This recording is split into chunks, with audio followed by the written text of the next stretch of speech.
বলছি পৃথিবীতে যা মদ হয়েছে 4 ভাগের 1 ভাগ খেয়ে ফেলছেন আর কি। যেদিন থেকে গাঁজা উৎপাদন হয়েছে পৃথিবীর সব গাঁজা আপনি একাই খেয়ে ফেলছেন। তোমার অপরাধ অনেক হয়ে গেছে না? আমি তো এমনিতেও অপরাধী, আজকেরও জাহান্নামী, কালকেরও জাহান্নামী, আর ভালো কাজ করে করব কি? দূর, যেমনে আসি এমনি থাক, আল্লাহ কি আমাকে ক্ষমা করবে? এই চিন্তা থেকে বের হও। একদিকে আল্লাহ কি বলেছে? আল্লাহ কোরআনে সরাসরি বলছে যে অপরাধ যা খুশি তা হোক, যদিও বলে আর জীবনে অপরাধ করব না, ফিরে চলে আসব, ভালো কাজ করব, অপরাধের কাছে আর আমি নাই। আল্লাহ গো, আমি তোস্ত, তুমি আমাকে আর অপরাধে পাবা না। আল্লাহ বলছে যে গুনাহকে নেকিতে পরিবর্তন করবে, রাইট? এবারে মুহাম্মদ সাল্লাল্লাহু আলাইহি ওয়াসাল্লাম কি বলছে দেখেন। বলছেন যে আনাস ইবনে মালিক রাদিয়াল্লাহু আনহু থেকে বর্ণিত, তিনি বলেন যে আল্লাহ নবী সাল্লাল্লাহু আলাইহি ওয়াসাল্লামকে তিনি বলতে শুনেছেন যে ক্বাল আল্লাহ, আল্লাহ তাআলা বলেন, ইয়া ইবনে আদম, হে আদম সন্তান, ইন্নাকা মা দাআউতানি ওয়া রাজাউতানি গফারতু লাক, যতক্ষণ তুমি আমাকে ডাকতে থাকবে এবং আমার হতে ক্ষমা পাওয়ার আশায় থাকবে, আমি তোমাকে ক্ষমা করে দেব। মানে আপনি যতক্ষণ মনে মনে ভাববেন আমি আল্লাহর কাছে মাপ চাইবো আর এই অপরাধ করবো না, আল্লাহ আমাকে মাফ করবে, আল্লাহ ততক্ষণ মাফ করতে থাকবে।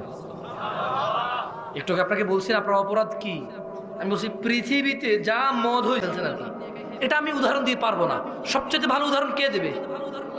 দেখেন আল্লাহ কি বলতেছে, বলছেন যে আলা মা কানা ফিকা ওয়ালা উবালি, তোমার গুনাহ যতই হোক না কেন এতে কোনো পরোয়া করবো না, তোমাকে মাফ করে দেবো যদি ক্ষমা চাও, ক্ষমার আশা করো। ইয়া ইবনে আদম, হে আদম সন্তান, লাউ বালাগাত যুনুবুকা আনানাস সামা, হে আদমের ছেলে মেয়েরা, তোমাদের গুনাহ যদি জমিন থেকে আসমানের মেঘমালা পর্যন্ত পৌঁছায়, সুম্মাস্তাগফারতানি, অতঃপর যদি তুমি বলো আল্লাহ অপরাধ যেগুলো হয়েছে তুমি তো জানো, আমি ক্ষমা চাই তোমার কাছে, আর অপরাধ করব না। আল্লাহ বলছেন যে গফারতু লাক, যদি ক্ষমা চাও ক্ষমা করে দেব, আকাশের মেঘমালা পর্যন্ত গুনাহ পৌঁছে গেলে ক্ষমা চাইলে ক্ষমা করে দেব। ওয়ালা উবালি, কারো পরোয়া করি না আমি আল্লাহ।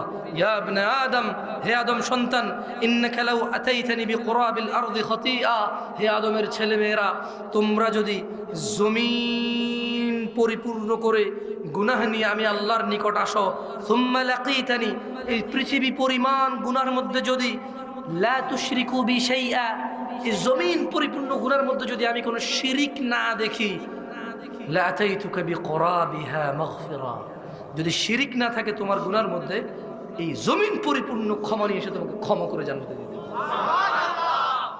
আকুলু কওলি হাযা আস্তাগফিরুল্লাহ লি ওয়া লিসাইরিল মুমিনিন। সুবহানাকাল্লাহুম্মা ওয়া বিহামদিকা আশহাদু আল্লা ইলাহা ইল্লা আনতা আস্তাগফিরুকা ওয়া